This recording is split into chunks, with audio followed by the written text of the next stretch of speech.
రాత్రి 10:50 అవుతుంది. 12,800 స్టెప్స్ అయిపోయినాయి. ఈరోజు మధ్యాహ్నం వరకు కొన్ని పనులు ఉండే, కానీ అంత బిజీ లేకుండే. సో నేను ర్యాండమ్గా వాక్ చేసి కొన్ని చేసుకున్నాను. బట్ లేట్ ఆఫ్టర్నూన్ నుంచి నైట్ వరకు చాలా చాలా బిజీ ఉంది.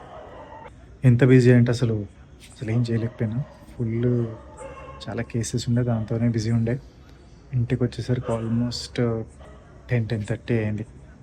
సో వచ్చి తిని కొంచెం చేసుకుంటున్నా. చూస్తే ఆల్మోస్ట్ 2,800 వరకు అయిపోయినాయి. సో మధ్యలో చిన్న చిన్న అటు ఇటు తిరిగి వర్కౌట్ అయినట్టుంది. సో ఇప్పుడు మిగతా ఫినిష్ చేసుకొని పడుకోవాలి. రేపు వెరీ ఎర్లీ మార్నింగ్ మళ్ళీ కొన్ని పనులు ఉన్నాయి. సో ప్లాన్ చేసుకోవాలి అకార్డింగ్లీ. సో 5 o'clockకి లేస్తున్నా కాబట్టి ఆల్మోస్ట్ ఒక 5,000 to 6,000 అయితే మార్నింగ్ అయిపోతుంది. మిగతావి తర్వాత మెల్లమెల్ల చేసుకుంటున్నాను అనమాట. సో అది జరుగుతుంది రోజు. అది కథ.